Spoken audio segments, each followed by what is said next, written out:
Welcome back, everyone. I'm sure you've probably wondered, what is the homeless industrial complex? And if you're aware of what the homeless industrial complex is, you might be going, well, why aren't we getting any solutions from the homeless industrial complex? You can call it whatever you want, but we're just going to call it the homeless industrial complex because that's a word that most people understand. And I'm going to go ahead and share an experience with you that I had in Cincinnati that really opened my eyes to something I already knew, but was confirmed during the time I was there in Cincinnati last year.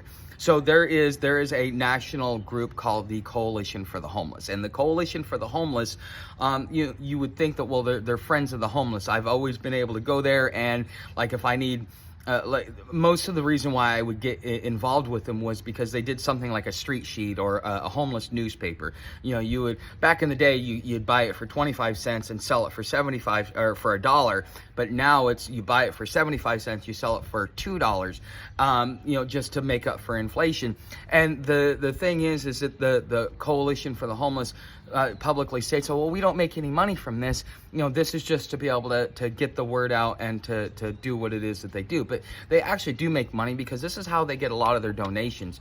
Because those that look at the homeless situation and go, well, I want to do something, and this is something good because I'm getting something in return. I'm not just giving them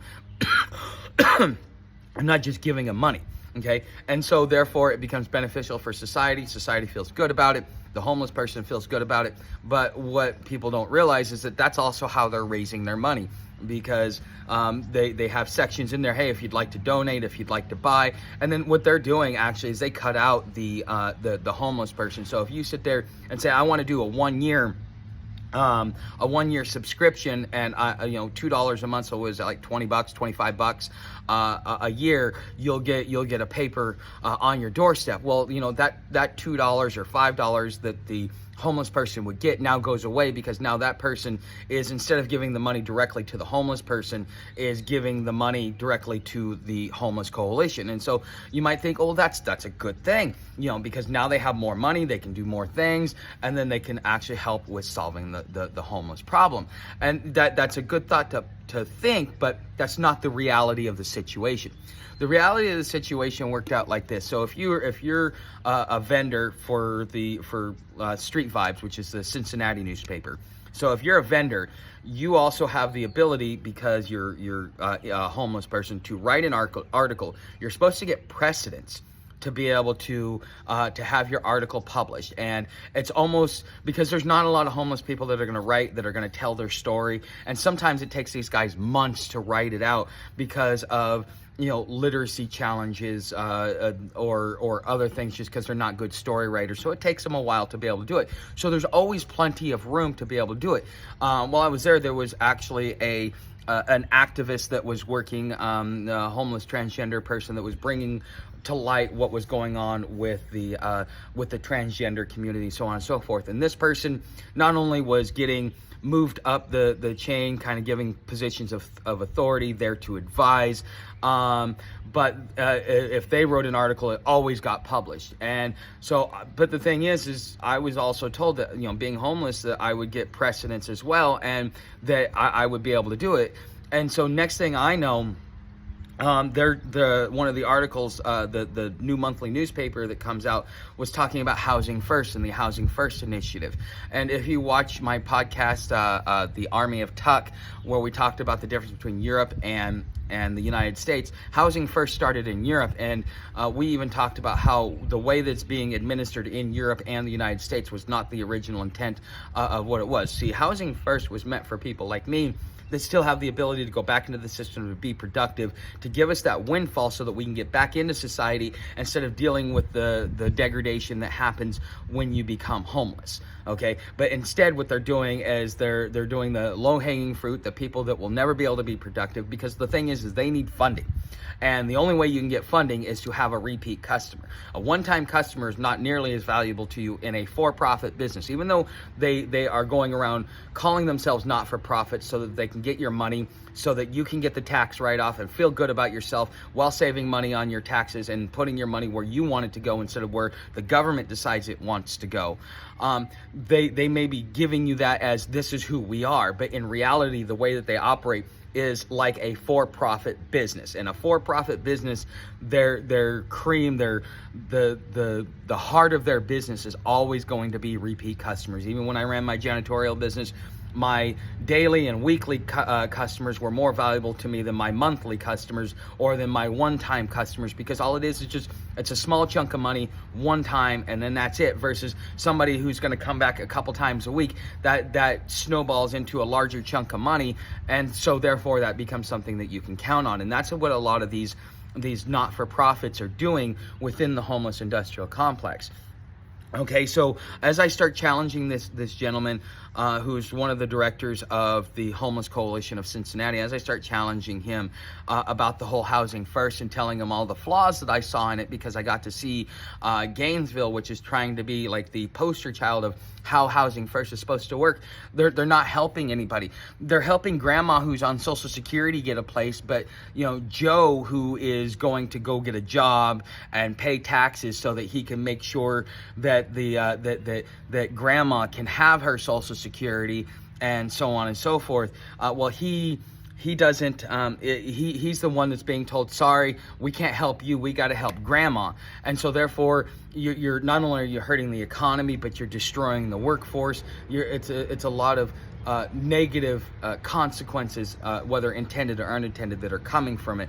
And so I started saying this to him, saying, hey, this is my issue with the housing first. I don't think it's a good program.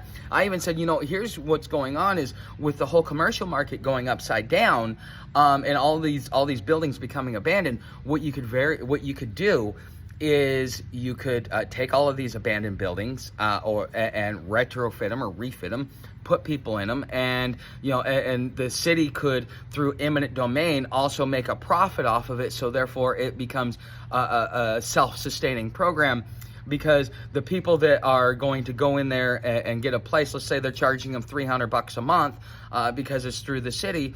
Well, then, for a short period of time until you get work or you get gainful employment, the city's covering the cost, but then you're going to start paying that back in the fact that you're going to keep paying rent until you reach a certain income level for a certain time, and the government's gotten its money back. And then therefore, it's a zero-sum game. It makes sure that we get people housed and so on and so forth. Oh, no, we can't do that. No. We just need to put everybody in a house. And so instead of actually taking my idea and kind of trying to help work with it, I'm immediately shot down. Why? Because it challenges their revenue stream. Because this would put it in the hands of the city. This would allow the city to not have to spend so much money in the upkeep of the homeless population. It would do a lot to really kind of fix a lot of these cities with the homeless crisis that we're dealing with. But instead, no, they want to be able to go back and do this. And so I went from being able to have my article published, that by the time I left, I don't even think my article got published, because I challenged it and I refused to back down, because I'm the one that gets to experience this. I'm the one that gets to deal with this, and I want a solution. Everybody out here wants a solution, but they don't want a solution. They want us to keep coming back so that they can keep making money and never really actually help us get off our feet. This is why you will always hear me continuously say that stop taking a lot of the benefits and services that are out there. I mean, you're going to need some of them, like food stamps, but do as much as you can to get up on your feet, because they're not going to help you. It's not an incentive for them to help you get off the streets, because they lose money when you become self-sufficient. And so therefore, it is not in their best interest to help you. And so at every turn throughout my life being, on and off the streets, that is the one thing that I have continuously experienced. The second you look like you can stand on your own 2 feet, they're going to rip the carpet out from under you. And then you're right back where you started from, because you allowed the system to help you. And, like Ronald Reagan said, the scariest things you can hear is, I'm from the government and I'm here to help. Okay, and they're just nothing more than an extension of the government. And the guy was starting to tell me, like, because I was using certain gaslighting words, because the whole left, right, like, oh, if you use this word, you're conservative, if you use this word, you're a liberal, and and so on and so forth. And so the guy started taking him as a personal attack, started coming after me, started kind of not only censoring me, but kind of making me feel extremely unwelcome there. And this isn't the first time. Like I worked with an activist group many years ago for the clean water, and they're like, well, you're a conservative. Conservatives don't want. I says, tell me one conservative that doesn't want clean water. I mean, but the thing is the indoctrination and the politics of it, it's just the way it turns out. And so I was ran out of that organization in the same way that I was ran out of the Coalition for the Homeless, is because at some point, they see you as a challenge or defining their narrative, and it causes a psychological break. So when it comes to the homeless industrial complex, what are some solutions that we can do? And it's not going to be that hard. It just requires motivation on your part. It's not about giving money to these NGOs, because all you're doing is perpetuating the problem and making it worse. Your best bet at this point in time, if you want to make the biggest impact, is to be going to either your state or federal Capitol building. So go have a Capitol Day, okay, and go and sit down and talk with your representatives. You have the ability to introduce legislation as a constituent, and your rep or your senator will lobby on your behalf, because it's in his best interest, because he can now take that and say, because of I help my constituents pass laws that make our district better. Okay, so they have an incentive to do it, and so therefore they're gonna do it. They're gonna bring it to committee. They're gonna sponsor the bill, and then you can even be involved through the whole process. So instead of using the laws to attack the homeless, which is what a lot of these lobbyist groups are doing right now, and I wouldn't be surprised if groups like Coalition for the Homeless are actually lobbying to criminalize homelessness, so that therefore they can sit there and scream about the problem, and it helps them with fundraising. Now, I'm not accusing them of it, because I do not know, but I wouldn't be surprised if that came out of the woodworks at some point in time. But what you can do is, just like the whole thing I was talking about with refitting these commercial buildings that are about to be abandoned, about turning it into a way to where it becomes a net zero out-of-pocket expense, or a minimal out-of-pocket expense compared to what they're spending on the current homeless crisis right now. Okay, and you have the ability to go to your state house or to the feds, and sit down with your reps and your senators and say, look, I'd like to introduce some legislation that would be impactful. Now, on the federal level, that means it's going to be passed nationally. On the state level, it's going to be passed locally, and so you have to decide how big you want to go. But you have the ability to go and to do this. And some suggestions that I would offer is, again, the refitting. Okay. Second thing is these NGOs need to be held accountable for their actions, in the sense that their incentive should not be to keep you homeless. Their incentive should be to get you off of the streets, which means that now the government's going to have to bribe them to not profit off of you. And at some point in time, that should be a criminal act to begin with. But there has to be a change, and it has to start somewhere. And these are some things that you can do without ever having to worry about giving a dime to a homeless person, that will be a positive impact, because you got to look at it from your perspective. If you were homeless, if all of a sudden you lost your job, your house, your car, and everything you had, and all you had was the clothes on your back, and your house is now on your back, what kind of services would you need that would help you be productive to get you back on your feet? 1. 2, what experience do you think you should have to where it would not be so traumatizing, so that you can re-enter society without the psychological damage and scars that happen from living this lifestyle? Okay, it is a very hostile lifestyle, and it's getting worse and worse as society breaks down, because now we are the scapegoats that are socially acceptable to be beat up on. And so it happens this way. But these are some things that you guys can do that will actually offer solutions to the problem and actually change the tide. It may take a generation. You cannot play the short game. It's not going to be instant gratification. This is something that is going to take a generation or two to get rid of, but it has to start somewhere. And only one person can only do so much.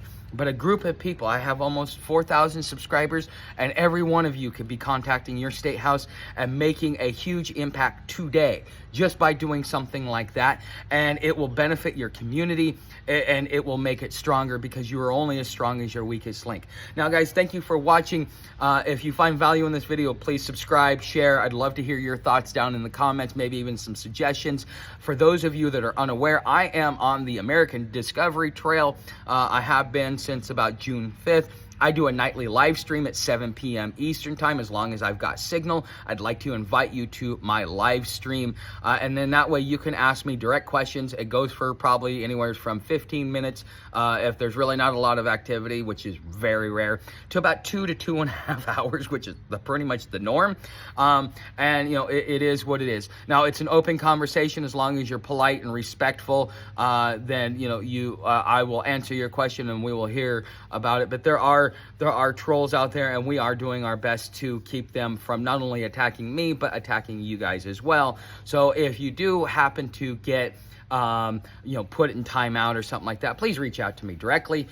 Don't just assume that we are malicious, because what you're doing is you're projecting your trauma onto us. And you know, it may have been a good idea that you were put in timeout for a while, because you know, even as a child or an adult, you've got to, you know, recompose yourself. As an adult, you're going to hear and do things you don't like, and people are going to disagree with you.